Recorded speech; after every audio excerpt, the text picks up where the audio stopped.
الحمد لله نحمده ونستعينه ونستغفره ونؤمن به ونتوكل عليه ونعوذ بالله من شرور أنفسنا ومن سيئات أعمالنا من يهده الله فلا مضل له ومن يضلل فلا هادي له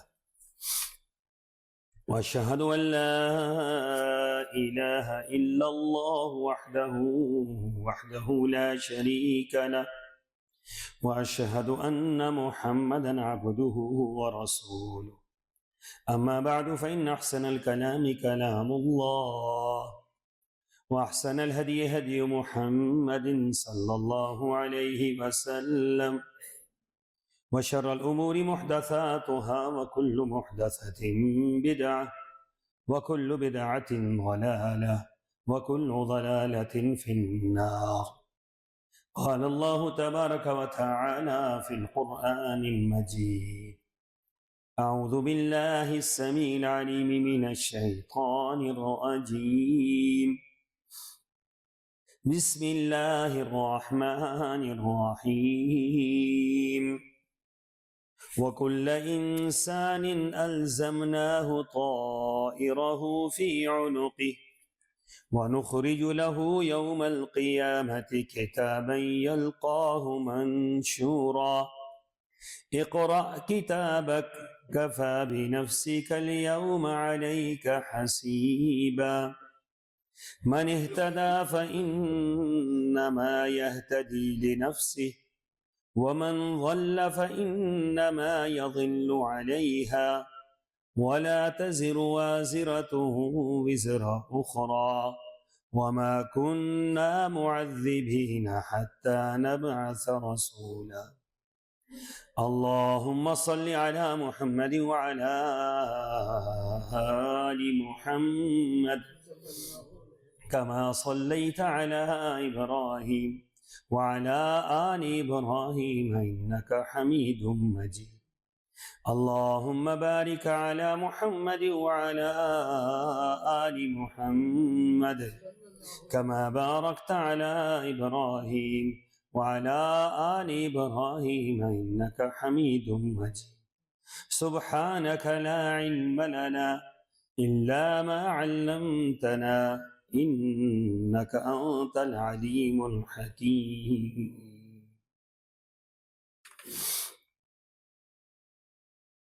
اور ہر انسان کا عمل ہم نے اس کے گلے میں لٹکا رکھا ہے، جسے ہم قیامت کے دن ایک کتاب کی صورت میں نکالیں گے اور وہ اس کتاب کو کھلی ہوئی کتاب کی طرح دیکھے گا، اور ہم اسے کہیں گے کہ اپنا اعمال نامہ پڑھ لے، آج تو خود ہی اپنا حساب کرنے کے لیے کافی ہے۔ جس شخص نے ہدایت قبول کی تو اس کا فائدہ اسی کو ہے، اور جو گمراہ ہوا تو اس کا بوجھ بھی اسی پر ہے، اور کوئی گناہ کا بوجھ اٹھانے والا دوسرے کا بوجھ نہیں اٹھا سکے گا، اور ہم اس وقت تک عذاب نہیں دیا کرتے جب تک اپنا رسول نہ بھیج دیں۔ آیت نمبر 13 تا 15 سورہ الاسراء۔ سامعین محترم، پچھلی جمعۃ المبارک میں چند گزارشات اس ضمن میں پیش کی تھی کہ ہمارے جو پیارے دنیا سے چلے جاتے ہیں اور ان کے درد، ان کے غم، ان کی پریشانی میں ہم کچھ نہ کچھ ان کے لیے کرنا چاہتے ہیں تاکہ ہمارے دل کو اطمینان رہے اور ہم یہ سمجھ سکیں کہ ہم نے ان کے لیے کچھ کیا ہے۔ تو شریعت نے 3 طرح کے معاملات ہمارے سامنے رکھے۔ نمبر 1 میں نے عرض کیا تھا کہ پہلے یہ سمجھ لیں کہ وہ اعمال، وہ چیزیں جن کا ثواب میت کو پہنچ جاتا ہے۔ نمبر 2 وہ چیزیں جن کا ثواب بالکل نہیں پہنچتا، اور نمبر 3 وہ چیزیں، وہ اعمال کہ جو میت کے لیے باعث پکڑ ہوتے ہیں، میت کو اس کا عذاب ہوتا ہے۔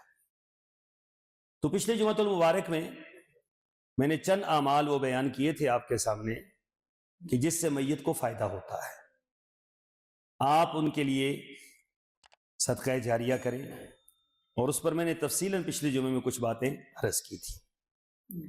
ان میں سے ایک بات میت کے لیے دعا کرنا۔ میں نے عرض کیا تھا پچھلے جمعے میں کہ دعا کے لیے کوئی وقت یا دعا کے لیے کوئی دن مقرر کیے بغیر دعا کرنا، یہ 2 جملے میں نے عرض کیے تھے۔ دن مقرر یہ ہے کہ جمعرات کو دعا کرنی ہے۔ یہ جمعرات کو کیوں دعا کرنی ہے میت کے لیے، یہ محل نظر ہے اور یہ غلط ہے۔ کوئی یہ سمجھتا ہے کہ جمعرات کو دعا پہنچے گی تو یہ سال ثواب نہیں ہے۔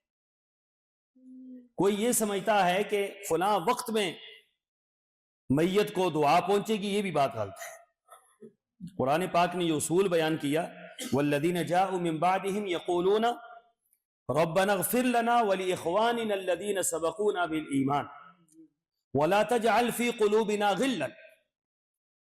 فرمایا کہ اہل ایمان کے لیے تم دعا کرو، اور دعا کیا کرو؟ اے اللہ ہمارے بھائی جو ہم سے پہلے دنیا سے جا چکے ہیں، اللہ تو ان کے گناہوں کو معاف فرما دے۔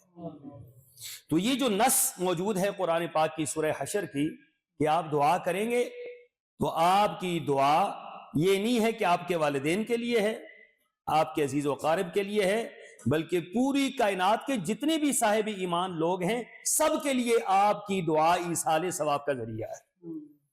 اس لیے جب بھی دعا کریں تو دعا کو خاص لوگوں تک محدود نہ رکھیں۔ مثلا میں اگر دعا کروں تو میں صرف اپنے والدین کو یاد کروں نہیں، میں صرف اپنے اساتذہ کو یاد کروں نہیں، بلکہ مجھے چاہیے کہ جب بھی میں دعا کروں تو اپنے والدین کے ساتھ، اپنے اساتذہ کے ساتھ، اپنے عزیز و اقارب کے ساتھ تمام اہل اسلام، تمام مومنین موحدین کو اس میں شامل کروں، کیونکہ قرآن پاک نے یہی حکم دیا ہے کہ جب بھی وہ دعا کرتے ہیں تو دعا یہ کرتے ہیں، اللہ جتنے لوگ ہم سے پہلے ایمان کی حالت میں گئے، اللہ میں سفارش کرتا ہوں تو ان کے گناہوں کو معاف فرما دے۔ ابھی کس قدر خوبصورت دعا ہے۔ تو دعا مستقل ایصال ثواب ہے، دن میں 1000 مرتبہ دعا کرے تو کوئی اس سے ممانعت نہیں ہے، ہر وقت دعا کرے کوئی اس کی ممانعت نہیں ہے، ہر ایک کے لیے دعا کریں کوئی اس کی ممانعت نہیں ہے، کسی کو جانتے ہیں اس کے لیے دعا کریں، کسی کو نہیں جانتے اس کے لیے دعا کریں۔ تو دعا یہ ایصال ثواب کا سب سے مؤثر ترین اور سب سے جلدی پہنچنے والا ذریعہ ہے۔ اگلی بات، رسول اللہ صلی اللہ علیہ وسلم باقاعدہ طور پر بعض اوقات قبرستان کے اوپر جا کر دعا کیا کرتے تھے۔ آپ قبرستان میں جائیں اور وہاں جا کر دعا کریں ان کے لیے۔ اللہ کے رسول صلی اللہ علیہ وسلم بقیع میں تشریف لے گئے اور وہاں جا کر آپ نے اہل بقیع کے لیے دعا کی۔ آپ احد میں تشریف لے گئے، احد وہاں سے کافی دور تھا، احد میں تشریف لے گئے تو جو شہدائے احد تھے ان کے لیے آپ نے وہاں جا کے دعا کی۔ تو اس کا معنی یہ ہے کہ آپ اپنی جگہ پر بھی اور آپ قبرستان میں جا کر بھی اپنے مسلمان بھائیوں کے لیے، اپنے رشتہ داروں کے لیے، اپنے عزیز و اقارب کے لیے آپ دعا کر سکتے۔ تیسری ایک اہم ترین بات یہاں یہ بھی سمجھیں کہ بعض اوقات ہوتا یہ ہے کہ ہمارے ہاں قبرستان میں میرے والد کی قبر یہ ہے تو لوگ والد کی قبر کے اوپر جا کر پھر دعا مانگتے ہیں، یہ طرز عمل بھی درست نہیں ہے۔ آپ قبرستان میں گئے ہیں، آپ گھر بیٹھے آپ یہاں سے دعا مانگیں گے آپ کے والد کے لیے، اللہ تعالیٰ دعا قبول کرے گا۔ تو وہاں اس جگہ پر کھڑے ہو کر دعا مانگنا اس کا کوئی شرعی ثبوت نہیں ہے، یہ کوئی شرعی دلیل نہیں ہے۔ اللہ کے رسول صلی اللہ علیہ وسلم بقیع میں کسی ایک جگہ پر کھڑے ہو کر کبھی دعا نہیں مانگتے تھے۔ آپ علیہ الصلوۃ والسلام بقیع میں مختلف مقامات پر آپ نے دعا کی۔ اس کا معنی یہ ہوا کہ قبرستان میں جہاں جگہ ملتی ہے وہاں جائیں اور وہاں جا کر ان کے لیے کیا کریں؟ دعا کر لیں۔ تو یہ دعا قبرستان میں جا کر بھی دعا مانگنا یہ کیا ہے؟ یہ ایصال ثواب کا ذریعہ بھی ہے اور یہ بخشش کا ذریعہ بھی ہے۔ تیسری بات، میت کی طرف سے صدقہ کرنا، اہم ترین بات یہ ہے، اور یہ صدقہ خفیہ ہونا چاہیے۔ سب سے بہترین عمل وہ ہوتا ہے کہ جو آپ کرتے ہیں دایاں ہاتھ آپ کا کرتا ہے، بائیں ہاتھ کو پتا نہیں ہوتا۔ آپ میت کی طرف سے صدقہ کریں۔ صدقے سے مراد کیا ہے؟ صدقے سے مراد ہر وہ عمل ہے جس کے ساتھ آپ کا مال شامل ہو۔ مثلا غریب و مساکین کے لیے آپ نے کوئی ایسا ادارہ قائم کر دیا جو مستقل کھانا لوگ کھاتے ہیں، کوئی حرج والی بات نہیں ہے۔ بہترین صدقہ جاریہ ہے، آپ اپنے عزیز و اقارب کی طرف سے، دوست و احباب کی طرف سے، یا اہل ایمان کی طرف سے آپ یہ کام کر سکتے ہیں۔ پھر یہ ہے کہ مسجد بنا دینی بہترین صدقہ جاریہ ہے، بہترین صدقہ جاریہ، یہ قیامت تک کے لیے صدقہ جاریہ، واحد صدقہ جاریہ ہے دنیا کا جو ختم نہیں ہوگا کبھی بھی۔ اس کی ابتدا تو کرنی تھوڑی سی مشکل ہے، لیکن اس کی انتہا جو ہے نہیں ہوتی۔ اس لیے مسجد جو ہے یہ سب سے بہترین صدقہ جاریہ ہے، مدرسہ سب سے بہترین صدقہ جاریہ ہے، کنواں کھدوا دینا سب سے بہترین صدقہ جاریہ ہے، اسی طریقے سے مصحف رکھنا سب سے بہترین صدقہ جاریہ ہے۔ تو یہ جو اعمال ہیں جو آپ ایصال ثواب کرنا چاہتے ہیں تو وہ عمل کریں جو محمد رسول اللہ صلی اللہ علیہ وسلم نے کیا۔ حضرت سعد بن عبادہ فرماتے ہیں رضی اللہ تعالیٰ عنہ، فرمایا کہ اے اللہ کے رسول صلی اللہ علیہ وسلم، میری والدہ محترمہ فوت ہو گئی اور مجھے یہ یقین تھا اگر میری والدہ مجھے نصیحت کرتی اور ان کو موقع مل جاتا تو یہ جو باغ ہے نا یہ صدقہ کرنے کا کہہ دیتے۔ ان کا گمان تھا تو کیا میں اپنی والدہ کی طرف سے یہ باغ جو مدینہ طیبہ میں موجود ہے اور مسجد نبوی کے سامنے موجود ہے اور قیمتی ترین باغ ہے، کیا میں اگر صدقہ کروں تو میری والدہ کو اس کا ثواب پہنچے گا؟ آپ نے فرمایا ہاں، اگر تیری والدہ کرتی تو پھر اس کو ثواب پہنچتا، اور اگر تو کرے گا تو اس کو بھی ثواب ملے گا اور تجھے بھی اللہ ثواب سے محروم نہیں کرے گا۔ جو صدقہ کرنے والا ہوتا ہے وہ بھی تو محروم نہیں رہتا نا۔ آپ جب ان کی طرف سے کر رہے ہیں تو اللہ نے آپ کو بھی تو محروم نہیں کرنا، اللہ نے آپ کو بھی تو دینا ہے۔ تو میت کی طرف سے کوئی بھی ایسا عمل کرنا، کھانا کھلانے سے لے کر کسی جگہ کا جو ہے وقف کرنا، یہ سب چیزیں سارے ثواب میں شامل ہیں اور یہ کی جا سکتی ہیں۔ اسی طریقے سے میت کی طرف سے حج کرنا، یہ حج بدل کا پورا چیپٹر موجود ہے شریعت کے اندر۔ دیکھیں حج کا حکم موجود ہے تو ہم کہتے ہیں کہ حج بدل کر سکتے ہیں آپ اپنے والدین کی طرف سے کریں، اپنے کسی بھی رشتہ دار عزیز کی طرف سے کریں، آپ حج بدل کر سکتے ہیں۔ اس کی طرف سے آپ احرام باندھ سکتے ہیں، اس کی طرف سے لبیک کہہ سکتے ہیں، اس کی طرف سے تلبیہ پڑھ سکتے ہیں، سارے اعمال اس کی طرف سے ہوں گے۔ یہ جائز ہے، مشروع ہے، ایصال ثواب ہے اور بہترین عمل ہے۔ آپ کے والدین فوت ہو گئے، نہیں کر سکے وہ حج، آپ ان کی طرف سے حج کر سکتے ہیں۔ جوہینہ قبیلے کی ایک خاتون رسول اللہ صلی اللہ علیہ وسلم کے پاس آئی اور آ کر کہنے لگی اللہ کے رسول صلی اللہ علیہ وسلم، میری والدہ فوت ہو گئی اور میری والدہ کا ارادہ تھا حج کرنے کا، لیکن وہ حج نہیں کر پائی، کیا میں اس کی طرف سے حج کروں؟ تو آپ نے فرمایا اگر تیری والدہ پر قرض ہوتا تو اس کا قرض ادا کرتی یا نہ کرتی؟ وہاں اللہ کے رسول ادا کرتی۔ میری والدہ مقروض ہوتی تو میں اس کی طرف سے قرض ادا کرتی۔ فرمایا یہ جو تیری والدہ نے نا ارادہ کیا تھا حج کا اور حج کیے بغیر چلے گی، اب تو اس کی طرف سے حج کر، اللہ اس کو اس کا پورا پورا اجر عطا فرمائیں گے۔ اب یہاں یہ بات بھی سمجھ لیں کہ حج کرنا تو مشروع ہے، لیکن کہیں نماز کا ذکر بھی ہے کہ آپ میت کی طرف سے نماز پڑھیں۔ میت کی طرف سے نماز پڑھنے کا حکم کہیں بھی نہیں، میت کی طرف سے قرآن کا پڑھنے کا حکم کہیں بھی نہیں، میت کی طرف سے کسی اور عمل کا نوافل پڑھنے کا حکم کہیں بھی نہیں ہے، کیونکہ شریعت نے جو بات کہہ دی بس اتنا ہی بات ہے۔ جو شریعت نے کہی اتنی ہی بات ہم نے ماننی ہے، اس سے آگے پیچھے نہیں ہونا۔ لا تقدموا بین یدی اللہ ورسولہ واتقوا اللہ، ایمان والو اللہ اور اس کے رسول سے آگے نہ بڑھو۔ جو اللہ اور اس کے رسول نے کہا بس وہیں پہ ہی بات ختم ہو جاتی ہے، اپنی طرف سے بات داخل نہ کرو بھی۔ تو حج کرنا یہ صدقہ جاریہ بھی ہے اور حج کرنا یہ ایصال ثواب کا ذریعہ بھی ہے اور رسول اللہ صلی اللہ علیہ وسلم سے مشروع بھی ہے۔ اسی طریقے سے میت کی جانب سے روزے رکھنا، یہ روزے اس مسئلے میں علماء کرام کی دو آراء ہیں۔ اس روزے سے مراد وہ روزے ہیں جو کہ نفلی روزے ہو، مانے ہوئے روزے ہوں، نظر کے روزے ہوں، اس سے یہ مراد۔ کسی بندے نے یہ کہا کہ میں 30 روزے رکھوں گا، 25 روزے رکھوں گا اور مر گیا، فوت ہو گیا، روزے نہیں رکھے، اب اس کے ورثاء پر لازم ہے کہ اس کے لیے کیا کرے؟ روزہ رکھے۔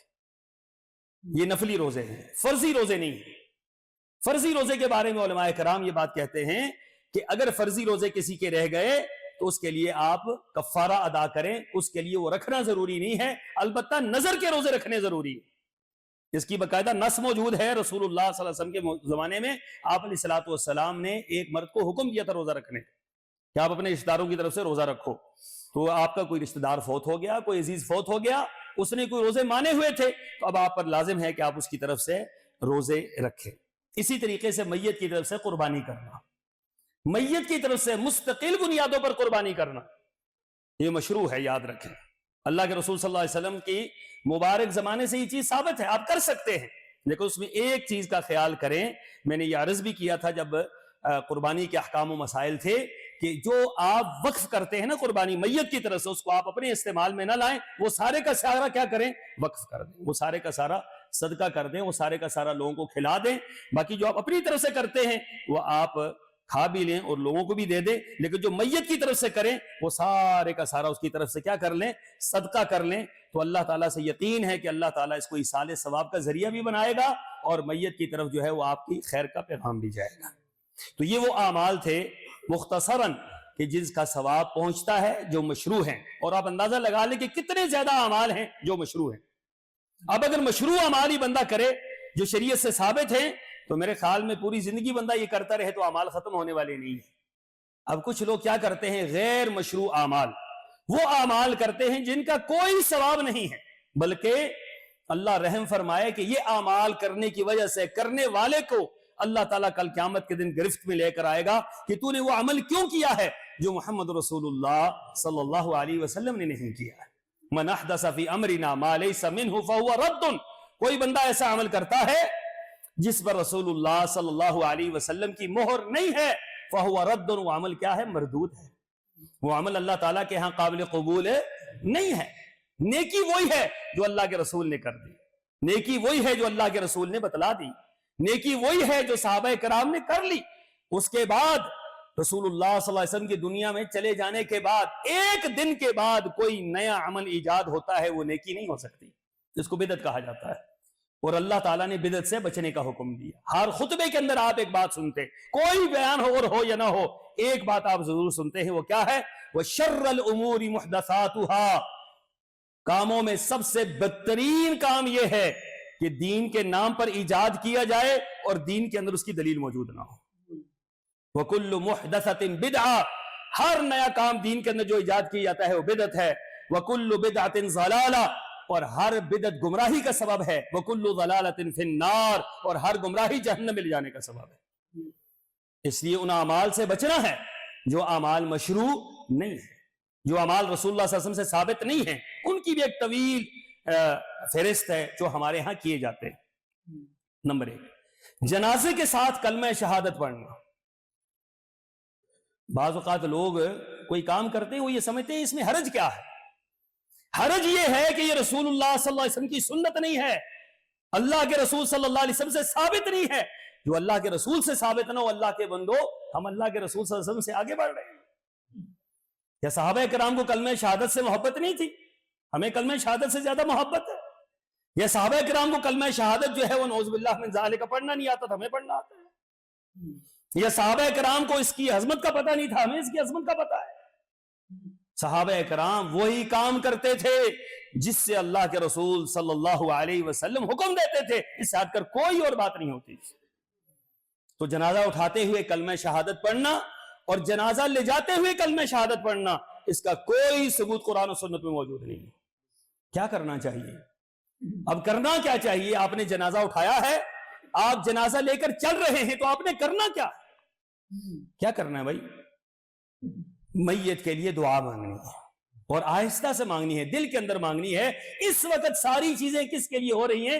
اس میت کے لیے ہو رہی ہیں. اور میت کے لیے کیا کرنا ہے؟ میت کے لیے دعا کرنی ہے. اللہم اغفر لہ وارحم, اللہم اغفر لہ وارحم. آپ آرام آرام سے دل کے اندر اس میت کے لیے دعا مانگیں کہ جس کا انتہائی کڑا ترین وقت آنے والا ہے, جس کا مشکل ترین لمحہ آنے والا ہے. اس لیے کلمہ شہادت کا پڑھنا جنازے کے ساتھ یہ ایصال ثواب کا ذریعہ نہیں ہے. حضرت علی رضی اللہ تعالیٰ عنہ پر قربان جائیں, تشریف لے گئے عید والے دن میدان عید کے اندر, تو دیکھا ایک شخص نماز پڑھ رہا ہے. عید کے میدان کے اندر نماز پڑھی جا رہی ہے. عید کے میدان کے اندر کرتے کیا ہیں؟ ہم نماز ہی پڑھتے ہیں نا جا کے. دیکھو بندہ نماز پڑھ رہا ہے. حضرت علی رضی اللہ تعالیٰ عنہ نے فرمایا یہ تو کیا کر رہا ہے؟ اس نے کہا یہ نماز پڑھ رہا ہوں. فرمایا یہ نماز تیری گمراہی ہے, نماز گمراہی ہے. کیوں؟ فرمایا اس لیے کہ اللہ کے رسول صلی اللہ علیہ وسلم سے اگر یہ ثابت ہوتی تو ہم بھی اس کو پڑھتے, جب اللہ کے رسول نے نہیں پڑھی ہے تو تم کیوں پڑھتے ہو؟ گمراہی تو اسی چیز کا نام ہے نا کہ اللہ کے رسول نے نہیں کی ہے, چاہے نیکی کیوں نہ ہو, چاہے اچھا کیوں نہ ہو, چاہے بہترین کیوں نہ ہو. لیکن جب اللہ کے رسول نے نہیں کی ہے تو وہ بہترین ہو سکتی. جس جگہ پر اللہ کے رسول نے نہیں کی ہے وہ بہترین ہو سکتی. جس وقت میں اللہ کے رسول صلی اللہ علیہ وسلم نے نہیں کی ہے وہ بہترین ہو سکتی. کلمہ شہادت صرف اسلام میں داخل ہونے کے لیے, اسلام میں داخل ہونے کے لیے کلمہ شہادت ہے. کلمہ شہادت میت کو لے جانے کے لیے نہیں ہے.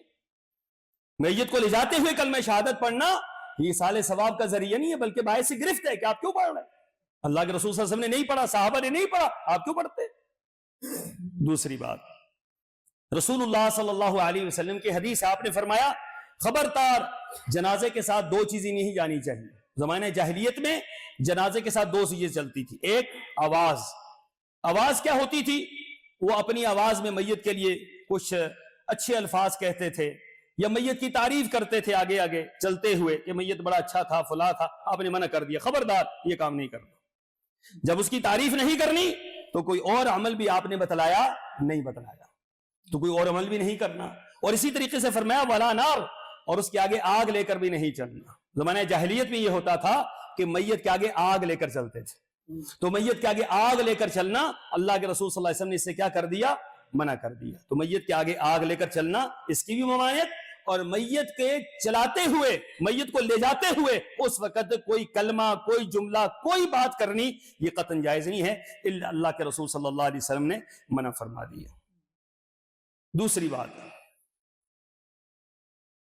صرف موحد لوگ جنازے کے اندر شریک ہوں, مشرکوں کا جنازے کے اندر شریک ہونا یہ ایصال ثواب کا باعث نہیں ہے. یہ ایک بڑی اہم بات ہے. میں آپ کو عرض کر دوں کہ زندگی میں نا کچھ دوستوں سے, موحد دوستوں سے یہ ضرور عرض کرتے رہیں کہ ہمارے جنازے کا خیال کرنا ہے. آپ کی دوستی یہ ہونی چاہیے کہ آپ کے جنازے میں شریک ہو. اور کتنے بندے کم از کم شریک ہوں؟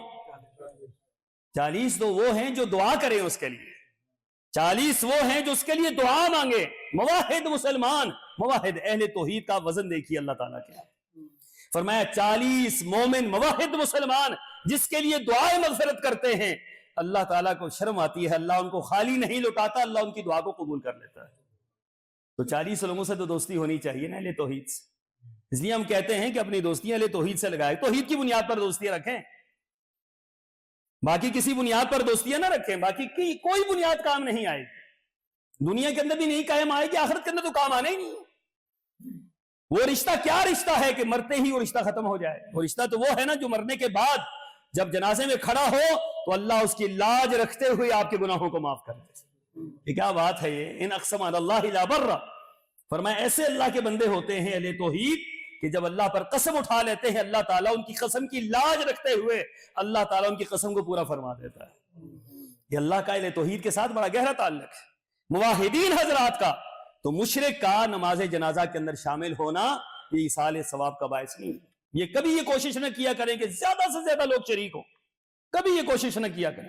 انتظار کرتے کرتے لوگ تھک جاتے ہیں. کراچی سے بندہ آ رہا ہے, بھئی وہ موحد آ رہا ہے, وہ تو نماز ہی نہیں پڑھتا جی, اس نے تو کبھی نماز بھی نہیں پڑھی, تو پھر آ کیوں رہا ہے؟ بس یہ جنازے میں شرکت کے لیے آ رہا ہے. وہ امریکہ سے آ رہا ہے, کیا کرنے کے لیے آ رہا ہے؟ جنازے میں شرکت کے لیے آ رہا ہے. کیونکہ نماز خود پڑھی ہے, خود تو نماز اس نے نہیں پڑھی. وہ موحد ہے, موحد بھی نہیں ہے, تو پھر اس کے فائدہ کیا ہے اس کے آنے کا؟ سوچنے کی بات یہ ہے وہ آیا یا نہ آیا, یہ تو برابر بات ہے. ان اللہ لا یغفر ان یشرک بہ ویغفر ما دون ذلک لمن یشاء. مشرک کی کوئی عبادت قبول نہیں ہوتی. مشرک جس کے لیے مرضی ہے دعا استغفار کر لے, جتنا مرضی ہے کر لے, اس کی کوئی عبادت اللہ تعالیٰ کے ہاں قابل قبول ہے. مشرک کی نماز بھی قبول نہیں, تو مشرک کے پیچھے نماز کیسے قبول ہو سکتی ہے؟ مشرک کا روزہ, زکوٰۃ, صدقہ, خیرات کوئی چیز قابل قبول نہیں ہے. تو اللہ کے بندو خیال کرو, اپنی نمازوں کا بھی خیال کرو اور اپنے جنازوں کا بھی. ازدحام نہ بناؤ کہ زیادہ سے زیادہ لوگ آئیں. 40 مومن موحد مسلمان ہو, اللہ اکبر. میں اکثر لوگوں سے یہ بات کہتا ہوں کہ ہماری تو زندگی کی یہ خواہش ہونی چاہیے کہ آپ کا جنازہ مسجد میں ہو اور اگر جمعے کا دن اللہ تعالیٰ عطا کر دے تو سبحان اللہ، یہ کیا بات ہے؟ کیوں؟ اہل توحید کا اجتماع ہوتا ہے، اہل توحید کا اجتماع ہوتا ہے، تو اہل توحید کا اجتماع ہونا اور ان کی دعائیں مانگنا، سبحان اللہ، اللہ تعالیٰ کے ہاں یہی چیز قابل بخشش ہے اور یہی چیز اللہ تعالیٰ کے ہاں درجات کی بلندی کا باعث۔ تو اس لیے اپنے 40 دوست بنا لیں، مواحد دوست بنا لیں، اور ان سے یہ تہیہ کر لیں کہ جناب آپ نے ہمارے جنازوں کو نہیں چھوڑنا، کسی صورت میں نہیں چھوڑنا، تاکہ اللہ تعالیٰ کے ہاں آپ کی وہ دوستی بھی کام آئے اور آپ کے لیے نجات کا ذریعہ بھی بن جائیں۔ تو 40 مومن مواحد مسلمان، فرمایا کہ وہ شریک ہوں تو بخشش ہوتی ہے، مشرک جتنے مرضی ہے ہوں ان کا کوئی فائدہ بھی نہیں ہوتا ہے۔ اس لیے زیادہ لمبے جنازوں کی طرف نہ جایا کریں۔ جنازے کے فوراً بعد دعا مانگنا، آپ نے دیکھا ہوگا کہ جنازہ جیسے ہی جنازہ پڑھا جاتا ہے، اور جنازہ کیسے پڑھتے ہیں حضرات؟ اللہ اکبر، جنازہ آخری آپ کی دعا ہے، آخری آپ کی التجا ہے، آخری آپ کی درد ہے، آخری آپ کا تحفہ ہے اس میت کے لیے اور اس کے ورثاء کے لیے، اور اللہ کے سامنے عاجزی ہے۔ جنازہ چند سیکنڈ کا ہوتا ہے، چند سیکنڈ کا، جس کے اندر سورہ فاتحہ بھی نہیں ہے اور جس کے اندر دعائیں بھی نہیں ہیں۔ یہ آپ دیکھ لیں جنازے کیسے ہوتے ہیں۔ یہ جنازہ تو نہیں ہے، یہ جنازے کا استہزاء ہے۔ اللہ کے رسول صلی اللہ علیہ وسلم نے صحیح بخاری میں آپ نے جنازہ پڑھا، اور ایسا جنازہ پڑھا، صحابہ اکرام فرماتے اتنی دعائیں آپ نے مانگی، اتنی دعائیں آپ نے مانگی، ہم میں سے ہر شخص یہ تمنا کرتا تھا کاش کہ یہ ہمارا جنازہ ہوتا۔ جنازے کے اندر سورہ فاتحہ پڑھنی سنت رسول اللہ صلی اللہ علیہ وسلم کی، جنازے سے سورہ فاتحہ بھی نکال دی اور جنازے سے دعائیں بھی نکال دی، اور اس کے بعد جیسے ہی جنازہ ختم ہوا پھر دعائیں شروع کر دی، پھر سورہ فاتحہ بھی شروع کر دی، پھر آخری 3 کل بھی شروع کر دیے۔ یہ جائز نہیں ہے۔ جو عمل جائز ہے وہ کریں، جو عمل جائز نہیں ہے وہ کیوں کرتے ہیں؟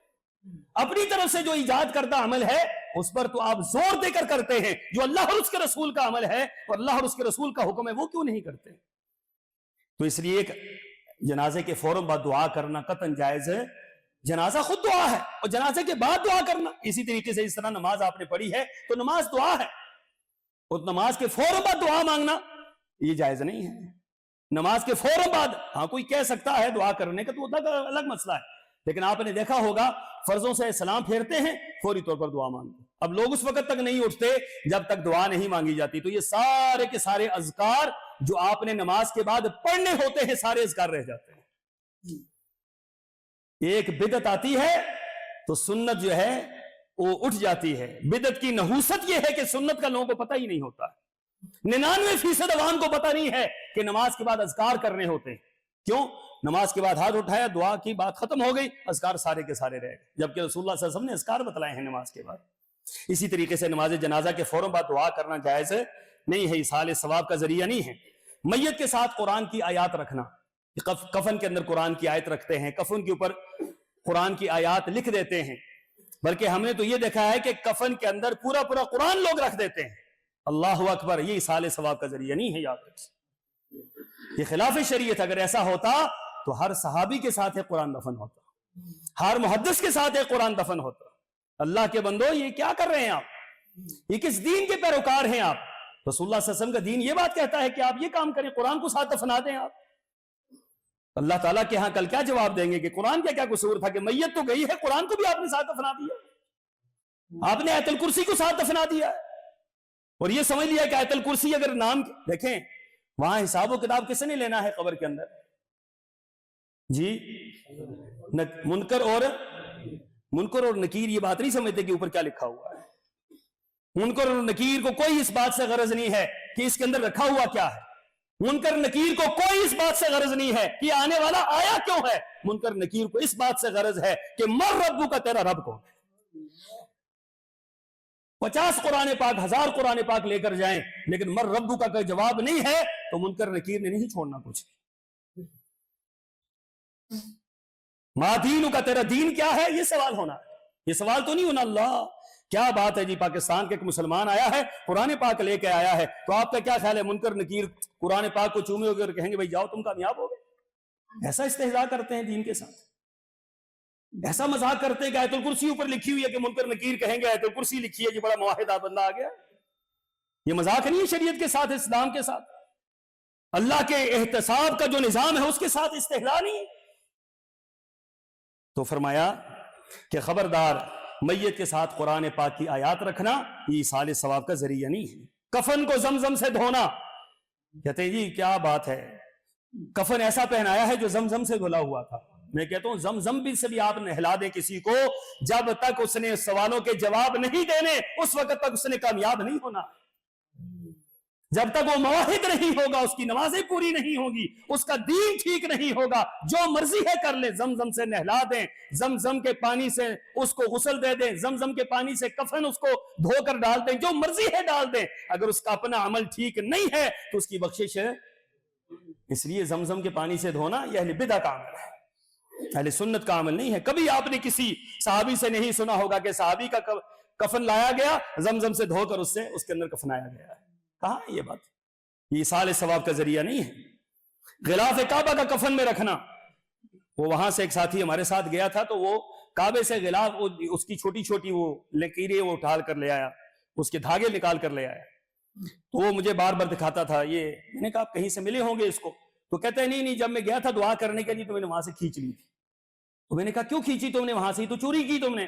وہ کہتا ہے میں نے نیک نیتی سے چوری کی ہے کہ میرے کفن میں اس کو رکھ دیا جائے۔ تو آپ کا کیا خیال ہے؟ پورا غلاف کعبہ میں گیا، اگر کسی کو لپیٹ دیا جائے نا، اللہ کی قسم اگر عمل نہیں ہے تو اس کی بخشش نہیں ہو سکتی۔ کیوں اپنے ساتھ مذاق کرتے ہیں؟ شریعت کے ساتھ بھی مذاق ہے، میت کے ساتھ بھی مذاق ہے، اپنی موت کے ساتھ بھی مذاق ہے، اپنی موت کے ساتھ بھی استہزاء ہے۔ اللہ کے بندو سوچو کہ ہم لوگ کدھر سے کدھر چلے گئے۔ تو قطعاً یہ بات ایصال ثواب کا باعث نہیں ہے۔ تدفین کے بعد سورہ یاسین کی تلاوت کرنا یہ ایصال ثواب کا باعث قطعاً نہیں ہے۔ تدفین کے فوراً بعد اللہ کے رسول صلی اللہ علیہ وسلم نے کیا کیا؟ کھڑے ہوئے آپ نے میت کے لیے دعا مانگی۔ وہ دعا ثابت ہے اور دعا کرنی چاہیے، صحابہ کرام نے دعا کی، یہ دعا کرنی چاہیے۔ لیکن اس سے ہٹ کر یاسین کی تلاوت کرنا اور قبروں پر پھول چڑھانا، قبروں پر چادریں چڑھانا، موم بتیاں جلانا، جنازے کے آگے مٹھائیاں لے کر چلنا، قرآن خوانی کرنا، تدفین کے فوراً بعد میت کے گھر کھانا کھانا، اللہ اکبر، یہ کوئی ثواب کا باعث نہیں ہے، یہ کوئی ثواب کا باعث نہیں ہے۔ اللہ کے بندو ادھر سے گھر سے جنازہ نکل رہا ہوتا ہے اور ادھر سے دیگیں جا رہی ہوتی ہیں۔ کتنا بڑا ظلم اور کس قدر یہ بڑی اہانت ہے۔ تو اس گھر والوں پر کتنی بڑی مصیبت ٹوٹی ہے اور آپ دیگوں کے پیچھے جا رہے ہیں۔ اور قبرستان کے اندر یہ اعلان ہو رہا ہوتا ہے کہ بھوکھی مر گئی ہے ساری قوم، کہ آپ اعلان کر رہے ہیں کہ جو آئے کھانا کھا کے جائیں۔ کیوں اعلان کرتے ہیں آپ یہ؟ اللہ کے بندو تو بھوکھا کوئی مر جائے گا، مر جائے، بھوکھا مرنا ہے جس نے جنازے کے لیے آیا ہے تو روزانہ آپ کے ہاں کر کھانا کھاتے ہیں لوگ۔ ایسا کام نہ کریں، یہ خلاف شریعت ہے۔ اگر اللہ کے رسول صلی اللہ علیہ وسلم سے ثابت ہوتا تو حضرت ابوبکر صدیق جیسے سخی بھی رسول اللہ کے زمانے میں موجود تھے، وہ کہہ رہے تھے ہر جنازے کے اوپر میری طرف سے کھانا موجود ہے۔ اس طرح حضرت عثمان جیسے لوگ بھی موجود تھے جو کروڑوں روپے ایک ایک وقت میں لگاتے تھے، وہ کہتے ہر میت کی طرف سے میری طرف سے کھانا موجود ہے۔ اللہ کے بندو جو صحابہ کرام کے دور میں جو چیز ثابت نہیں ہے ہم نے کہاں سے نکال لی؟ وہ یہ ساری کے سارے اعمال یہ خود ساختہ ہیں، خود کشیدہ ہیں، خود تراشیدہ ہیں، اس کا کوئی ثواب نہیں ملتا ہے۔ کچھ اعمال اور بھی ہیں جو ہمارے معاشرے کے اندر ہو رہے ہیں، وہ بھی باعث اجر نہیں ہیں، انشاءاللہ اگلے جمعے میں بیان ہوں گے۔ اللہ مجھے اور آپ کو عمل کی توفیق عطا فرمائے۔ وآخر دعوانا ان الحمدللہ۔